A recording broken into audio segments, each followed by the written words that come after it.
Ladies and gentlemen, welcome to the St. Joseph Dialogos. I am your host, Jake Fowler, here with a bright and sunny Timothy Flanders and a very special guest. Please welcome His Excellency Bishop Athanasius Schneider, Auxiliary Bishop of Astana in Kazakhstan. Your Excellency, welcome to the Meaning of Catholic. How are you today? Thank you for the invitation.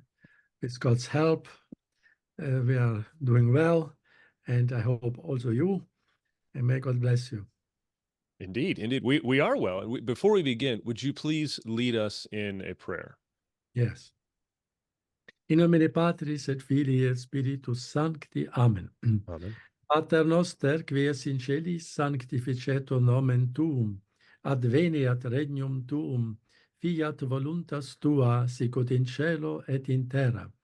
Panem nostrum quotidianum da nobis hodie, et dimitte nobis debita nostra, sicut et nos dimittimus debitoribus nostris, et ne nos inducas in tentationem, sed libera nos a malo. Amen.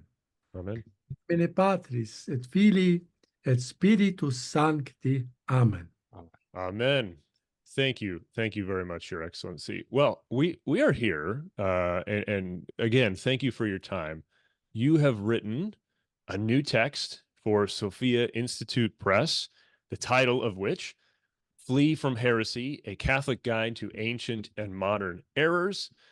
Before I forget, click the link below to purchase the book from Sophia Institute Press. Bishop Schneider, why did you write the book, and can we ask you some questions about it? Yes, of course. It is evident in our time that we are living in a great confusion regarding doctrine, morals, and even liturgy since decades.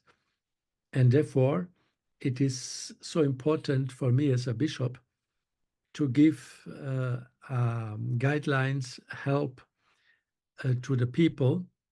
A bishop must be a teacher of faith. This is his mission, and a shepherd to guide the flock. And so, conscious of my duty as a bishop, I simply cannot be silent in view of the ever-growing confusions in doctrine, which we are now witnessing. I think one must be blind to deny the extraordinary extent of confusion in doctrine and morals, which we are witnessing now in our day. And this confusion even promoted and supported by high-ranking clergy. And therefore, people, faithful, they need instruction, they need a voice of shepherds also, of the bishops, who strengthen them and give them guidance. And also this is a kind of consolation for the people. They must not despair, they must not lose courage in spite of this difficult time. Therefore, even though the title may appear, as the people say, maybe pessimistic or negative, it is positive, because when I quoted this word, flee from heresy, this is a word from a disciple of the apostles, St. Ignatius of Antioch. He was ordained bishop already during the time of St. John the Apostle. And he was a great bishop and martyr.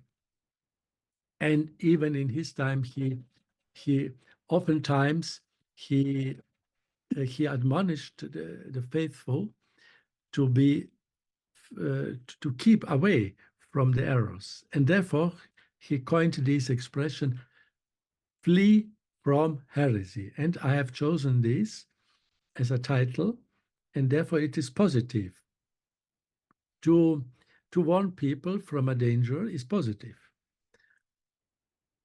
Thank you. Indeed, it seems to me that the word heresy today, although it has uh, ancient usages, but today I think it's thrown around a lot, and maybe we don't always realize what we're saying or what other people might be hearing us saying. And I appreciated the section at the beginning where you not only define the term and give the ancient context and sort of the more broad use, but then you start to narrow it down and you provide the technical modern definition, the canonical application. Could you say a few things about that? How the term is used, how it was used rather, how it is used now, and then how you're using it in the book. Is that too much? No, the term heresy was used during the centuries. So it seems so far removed from the substance of the faith is actually not removed at all and strikes at the very heart of the Catholic faith. Uh, can you offer some thoughts about that, Your Excellency? Yes, the issue of, as you said, the life issue of life questions, and starting with now the current issues with contraception, with the in vitro fertilization, and then of course the horrible genocide of the unborn, the abortion and infanticide. I must say that this killing of children, and then euthanasia, and so on, and then the transgenderism. This is all an attack against the work of the Creator. So it is a revolt against the work of the Creator. Then you list Nouvelle theology. So, Your Excellency, what would you say to someone like a colleague of this show, Dr. Larry Chapp, who is a scholar of von Balthasar? He would say, well, the Nouvelle theology may have been condemned or criticized by Pius XII, as you say, but the Nouvelle theology was vindicated by John the 23rd and Paul VI, and even people like St. John Paul II, who was really a member of that school of thought in some way. What would you say to that objection to listing Nouvelle theology in the catalog of errors? We must look simply at the consequences of the Nouvelle theology, of those who promoted it, and the consequences of the Nouvelle theology is the